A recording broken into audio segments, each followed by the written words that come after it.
Everyone's asking why I'm doing keto again, and it's because before doing keto, I've always just kind of done if it fits your macros. So what that basically means is you set your macronutrient goals, your proteins, your fats, your carbs, which create your overall calories. And yeah, I just would fit in different meals in order to fit my macronutrients. Typically, I would have around about 40 to 50% carbs. Protein would be about 1 gram per pound of body weight, and fats would wake up the rest of my diet. The reason that I moved away from if it fits your macros and going into keto is for a number of reasons really.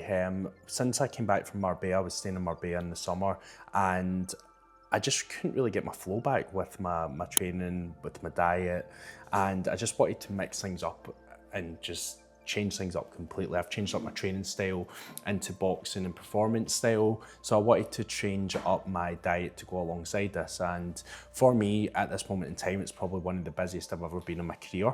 What I like about keto is that it allows me to go long periods of time without having to eat. So I can go now sometimes 16, 17 hours in a day, almost like an intermittent fast, have a meal and then not want to eat for another 4, 5, 6 hours. Whereas when I'm doing a normal carbohydrate diet, I always feel that I need to eat more often, more regularly. It just takes up more time, and I just don't really, I don't want to say I don't have the time, because we always have the time, but it's just not a priority for me to eat that amount of meals. And yeah, it's just a lot more efficient for me. The thing is with keto, people have either they're for it or they're against it. And the people that, even the keto community, piss me off in a lot of ways because carbs are the devil. You should never have a carb again in your life. And I really don't like that idea that we should just be cutting carbs out for life. Also with keto, I think people choose to do it for the wrong reasons. People want to do it for drastic big weight losses, and yes, you will get that big weight loss drop, because ultimately when you remove a carbohydrate, you're dropping out 3 to 4 grams of water per gram of carbohydrate, so you're going to have that massive drop in water weight, which is great. But the reason that people should do keto is for the extra benefits that come with it, and that is reduced cravings, more mental clarity, less hunger. It reduces the spikes in insulin, which is obviously more beneficial throughout the day. You're going to have less drops, you're going to feel more energetic. And yeah, it's just, there's so much more benefits to it than just the weight loss, which is obviously great. And that's the reasons that I do it. It's not for the weight loss in particular, it's for the other benefits that come with it. I definitely think that keto has become more accepted than what it used to be, especially now that the sort of carnivore vibes came about. But I do think that people do have a misconception of the overall diet in general, because essentially people are cutting out a food source and you're cutting out carbohydrates. If we go back to the caveman days, essentially when you would go out hunting and gathering, you would go out looking for meat. That would be your main source of food that you'd go out looking for. You'd come across veg, you may come across the odd fruit here and there. Carbohydrates weren't actually ready available as what they are today. And I do believe that is the way we're meant to eat. I do believe that our body is meant to be in ketosis, and that is why we feel so good when we do it. So for me, it's definitely a diet that I do love to do, but I wouldn't want to do it my whole life. I go in and out of phases where I want to be in ketosis, and then other phases where I want to enjoy carbs and I want to enjoy, sweet potato, oats. They're the types of things that I do miss. But I think any sort of diet is short-lived anyway. We shouldn't always be in a calorie deficit. We shouldn't always be in a calorie surplus. It should be adaptive. And I think that the misconception overall is that it's not sustainable long-term, but no diet is sustainable long-term. Touching back on the sustainability side of keto, I get why people think it is unsustainable because you are cutting out a food source. But like I said at the start of this video, you don't need to do it forever. That's the thing. And you should never be in a calorie deficit forever. Let's go back to why most people would choose a diet, is because they want to lose weight. We should never be in a calorie deficit for, in my opinion, any more than 16 weeks, because ultimately our metabolism starts to slow down. We need to look at ways of rebuilding our metabolism. So we'd go into a reverse dieting phase. So therefore, that isn't sustainable to be in that calorie deficit for that period of time. Now, with regards to keto, I do think that if I was to say to every single client in the world, I would put them on the keto diet because I think that's where bodies are designed to run. I would be on the keto diet all the time if it was in an ideal world, the stars aligned every fucking day of the week. I would be on keto all the time, but we are human beings. We like a bit of chocolate, we like certain things in our life, we like carbohydrates. Like, it's okay. You don't have to be on it all the time. But if you are choosing to do keto, you need to pick a period of time that you can do it for, like an extended period of time, so your body can become fully fat adapted. When you first start out in keto, your body will always prefer to use carbohydrates as its main fuel source because it's used it its your whole life. But when you start to use fats as fuel for a long period of time, 4 weeks or more, your body becomes used to using the fats as fuel. Look at it like your best friend, for example, right?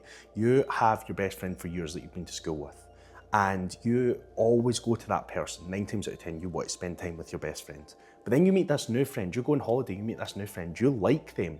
So then you're like, okay, I'll spend a little bit of time with them.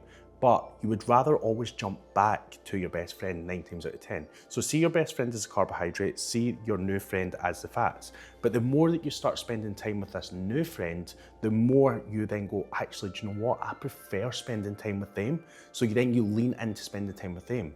That's how your body works with using glycogen as fuel and using fats as fuel. Once you become fat adapted, your body will want to use that more.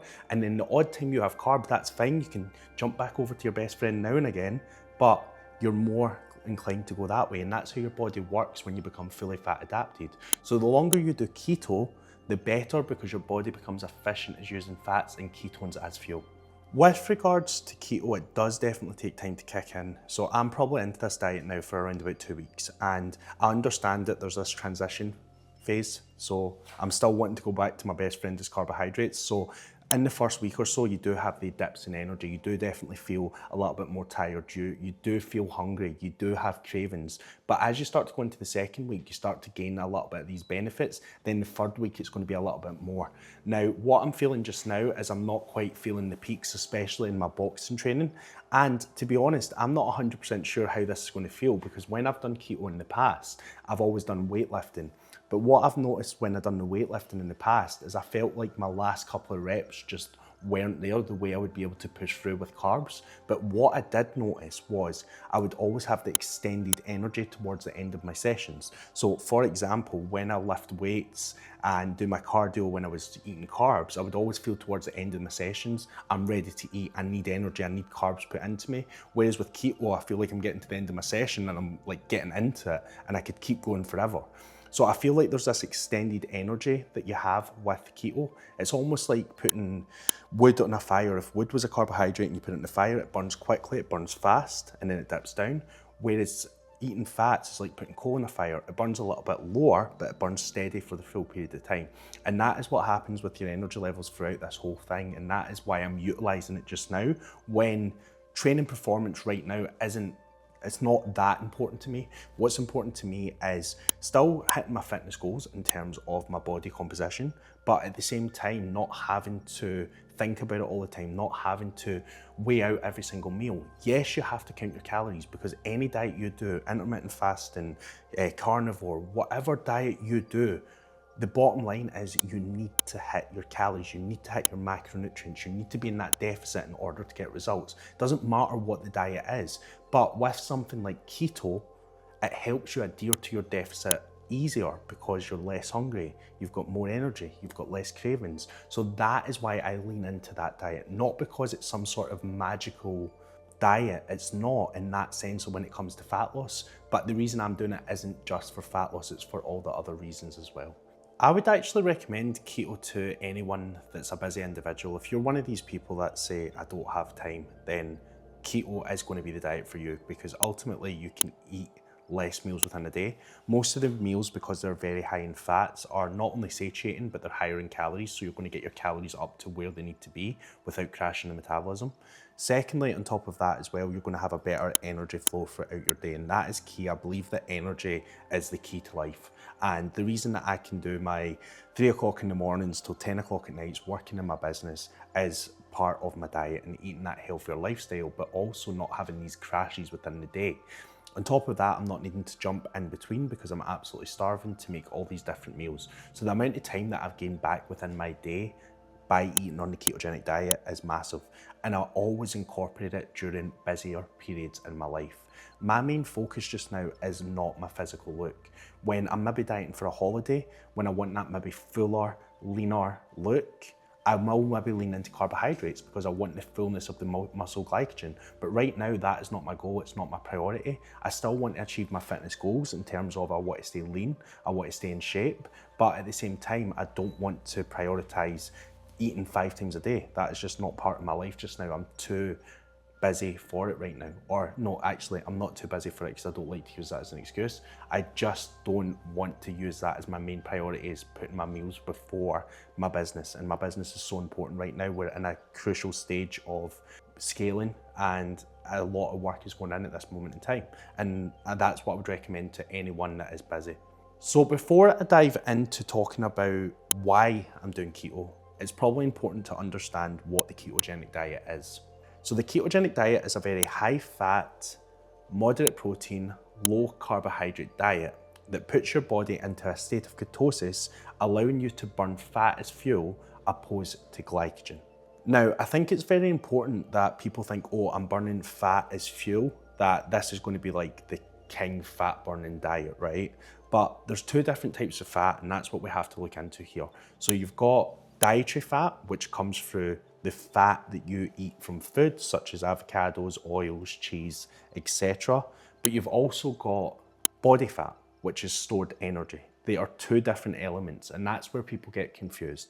So if you are thinking about fat loss, the ketogenic diet will be good because it helps you adhere to your calorie deficit, but the main thing you need to be looking at is being in a calorie deficit. And that's making sure that you're burning more than you're consuming. That is the key to overall fat loss. Now, there is a million ways to get into a calorie deficit. There's all different sorts of diets, but I'm going to dive into why I'm doing keto and the reason that I use it for living a more convenient lifestyle. So you're probably thinking, is keto for me? And what I always say to anyone is try it out. But if you are going to try keto out, there is things that we have to do, and you have to try it out correctly for a certain period of time, and there's a lot of things that you have to do correctly in order to get the benefits of it. So after watching this video, you might be thinking of trying out the keto diet, and honestly, you've got nothing to lose by trying it out. It isn't for everyone, that's for sure, but what I would say is there's some key fundamentals that you have to put in place if you want to try this diet. If you check out the description, I've created a free keto starter guide that will get you going on your ketogenic journey. Try it out.